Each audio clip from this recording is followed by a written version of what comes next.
భారతదేశానికి సంబంధించిన కొంతమంది మహిళలు ఈ పాకిస్తాన్ వాళ్ళు చేస్తున్న హనీ ట్రాప్లో బలైపోతున్నారా? ఎస్ అనే చెప్తున్నారు నిఘా వర్గాలు. ఎందుకంటే రీసెంట్గా హర్యానాకు సంబంధించిన జ్యోతి మల్హోత్రా అనే ఒక చిన్న యూట్యూబర్ 3,50,000 మంది సబ్స్క్రైబర్లు ఉన్న ఆ యూట్యూబర్ పాకిస్తాన్ టూర్కి వెళ్ళిన తర్వాత అక్కడ గూఢాచారానికి పాల్పడిందని, భారతదేశం యొక్క సీక్రెట్స్ అన్ని కూడా చెప్పేసిందని, పహల్గామ్ అటాక్లో తన హస్తం ఉందని ఈ వార్తలన్నీ కూడా మనం వింటున్నాం. అవి రైటా రాంగా అనేది అయితే మనం పూర్తిగా చెప్పలేం.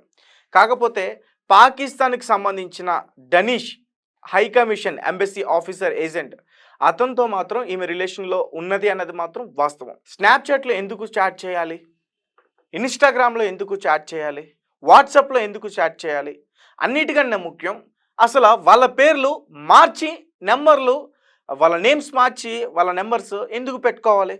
ఇవన్నీ చూస్తుంటే మరి ఖచ్చితంగా డౌట్స్ రేజ్ అవుతాయి. అండ్ ఇంకొకటి, పదే పదే పాకిస్తాన్కి వెళ్ళి ఆమె ఎక్కువగా అక్కడ షూట్ చేసింది. ఒక పక్క ఐఎస్ఐతో కూడా ఆమె సంప్రదింపులు జరిపిందంటూ కూడా, అక్కడ వాళ్ళకి సంబంధించిన ఒక మీటింగ్లో అటెండ్ అయిందని కూడా, వాళ్ళకి సంబంధించిన ఒక పార్టీలో కూడా ఆమె పాల్గొన్నందుకు కూడా ఈ విషయాలన్నీ కూడా బయటకు వచ్చాయి. రీసెంట్గా ఆమె గురించి వచ్చిన వార్త ఏంటంటే ఇవేమీ కూడా ఆమె అంగీకరించలేదు అని చెప్పేసి ఒక వార్త వెలుగులోకి రావడం జరిగింది.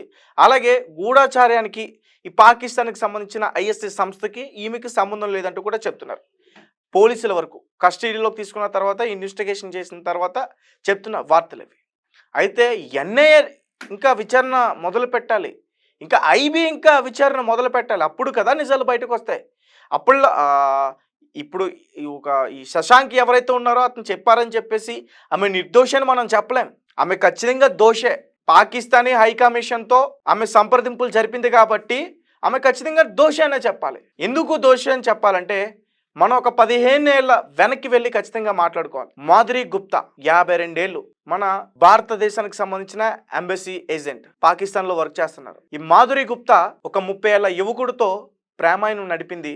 మన భారతదేశానికి సంబంధించిన సీక్రెట్స్ అన్ని కూడా వాళ్ళకి చెప్పేసింది. అయితే ముంబైలో ఎప్పుడైతే అటాక్ జరిగిందో దాని తర్వాత మన భద్రతా బలగాలు, మన నిఘా వర్గాలు ఇంకా కొంచెం ఎక్కువ స్థాయిని పెంచాయి. అయితే అసలు పూర్తి సమాచారం వీళ్ళకి ఎలా వెళ్తుంది, మన భారతదేశానికి సంబంధించిన ఈ మిషన్స్ కానీ ఆపరేషన్స్ డీటెయిల్స్ వాళ్ళకి ఎలా వెళ్ళిపోతున్నాయి, వీటి గురించి తెలుసుకునేందుకు చాలా ప్రయత్నాలు చేశారు. అయితే మన వాళ్ళపైనే వాళ్ళకి అనుమానం ఉంది. హై కమిషన్లో ఎవరైతే ఉన్నారో 11 మంది వాళ్ళపైన అనుమానం ఉంది. అయితే వీళ్ళు ఏం చేశారంటే ఒక తప్పుడు సమాచారం వాళ్ళకి అందించి పాకిస్తాన్ పైన ఈ విధంగా జరగబోతుందని ఒక తప్పుడు సమాచారం అందిస్తే మాధురి గుప్తాపై అనుమానం ఉంది. అప్పటికే ఆమె ఏం చేస్తుందంటే పాకిస్తాన్కి చెప్పేసింది. అప్పుడు మన వాళ్ళు ఓకే చేసుకున్నారు. ఎస్, ఈమె మన ఇన్ఫర్మేషన్ మొత్తం కూడా వాళ్ళకి చేరవేస్తుందని. అలాగే ఈమె ఇస్లామిక్ని కూడా తీసుకున్నారంట. ముఖ్యంగా ఈ ఎవరైతే ఉగ్రవాది ఉన్నాడో అతను రాసిన పుస్తకాన్ని, అజహర్ రాసిన పుస్తకాన్ని కూడా ఆమె చదివి దాన్నే ఫాలో అయిందట. అయితే తర్వాత ఆమె ఢిల్లీకి తీసుకొచ్చారు, అరెస్ట్ చేస్తారు, ఇవన్నీ కూడా జరిగాయి. సో అంటే హనీ ట్రాప్కి గురయ్యి డబ్బుల కోసం, వాళ్ళ ప్రేమ కోసం దేశానికి సంబంధించిన సీక్రెట్స్ అన్ని కూడా చెప్పేస్తున్నారు. ఇప్పుడు జ్యోతి మల్హోత్రా విషయం కూడా అదే కదా. ఇంకా ఇన్వెస్టిగేషన్ జరుగుతుంది కాబట్టి ఎగ్జాక్ట్గా ఏం జరిగిందో జరగలేదో మనం చెప్పట్లా. కానీ కొన్ని పాయింట్స్ అయితే మాత్రం ఖచ్చితంగా ఈమె ద్రోహి అని చెప్పొచ్చు. ఇప్పుడు పాకిస్తాన్కి సంబంధించిన వాళ్ళ నెంబర్స్ నీ దగ్గర ఉన్నప్పుడు షకీర్ అనే పేరు ఉంది, ఆ పేరుని మార్చి జాట్ రాంధావాగా ఎందుకు పెట్టుకోవాలి? అలాగే ఈ పహల్గామ్ అటాక్ జరిగిన తర్వాత ఎవరైతే పాకిస్తాన్కి సంబంధించి హై కమిషన్ పర్సన్ ఉన్నారో డనిష్ 2 డేస్ తర్వాత కేక్ తీసుకెళ్ళి కట్ చేసుకునే ప్రయత్నం ఎందుకు చేయాలి? పాకిస్తాన్లో డనిష్తో కలిసి ఈమె వీడియో ఎందుకు తీసుకుంది? మరి ఇవన్నీ వింటుంటే ఆమె దేశ ద్రోహానికి పాల్పడిందని అర్థం కావట్లేదా? ఇప్పుడు ఆమె చెప్పొచ్చు నాకు ఏ సంబంధం లేదు, నాకేమీ తెలియదని చెప్పొచ్చు. ఎవరైనా అదే చెప్తారు. ఎవరైనా అడిగితే నువ్వు తప్పు చేసావంటే చేయలేదని చెప్తారు. వాళ్ళని సరైన క్రమంలో ఇన్వెస్టిగేషన్ చేస్తే అప్పుడు నిజాలు బయటకు వస్తాయి. ఇప్పుడు నేను దీని గురించి ఒక 15 ఏళ్ల క్రితం జరిగిపోయిన స్టోరీ అందుకే చెప్తున్నా.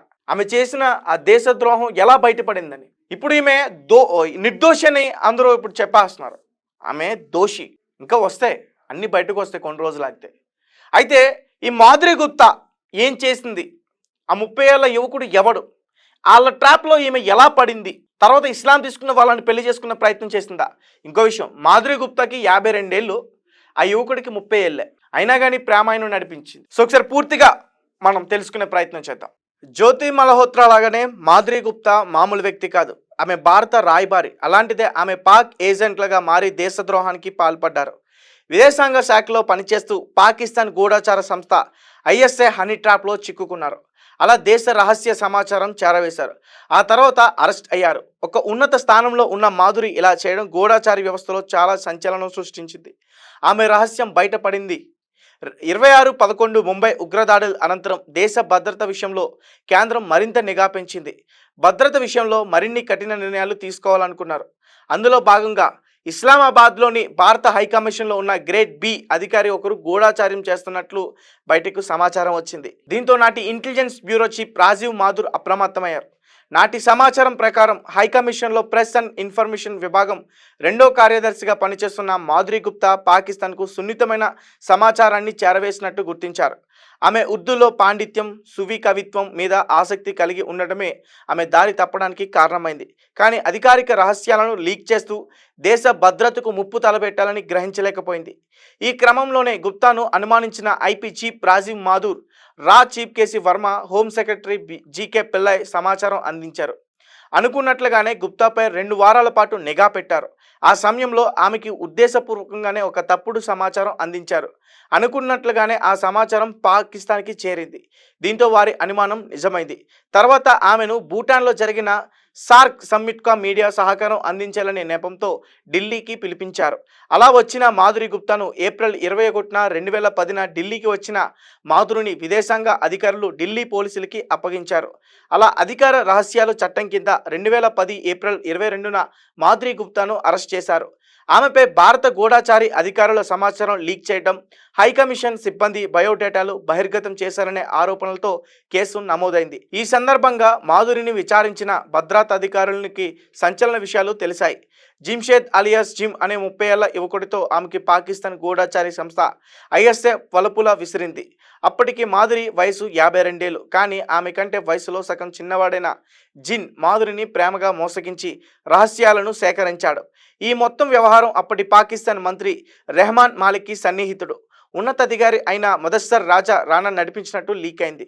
మాధురిని మొదట ఒక మహిళా జర్నలిస్ట్ ద్వారా సంప్రదించి మౌలానా మసూద్ అజహర్ రచించిన ఒక పుస్తకాన్ని కూడా ఇచ్చి ఆమెకి నమ్మకం కలిగించారు.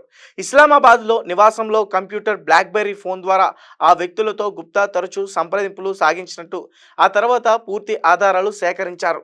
పాక్ ఏజెంట్ల ఆమె రూపొందించిన lastro@gmail.com, aro@gmail.com అనే ఈమెయిల్ ఐడీలతో ఆమె సుమారు 73 మెయిల్స్ పంపినట్టు ఛార్జ్షీట్లో ఉంది. ఇక్కడ మరొక విషయం ఏంటంటే మాధురి ఇస్లాం స్వీకరించి జంషేద్ని వివాహం చేసుకోవాలనుకుందని, ఆ తర్వాత ఇద్దరు ఇస్లామాబాద్ వెళ్ళాలని అనుకున్నట్టు కూడా తేలింది. 2012లో మాధురి గుప్తాపై అధికారికంగా కేసు నమోదు చేశాయి దర్యాప్తు సంస్థలు.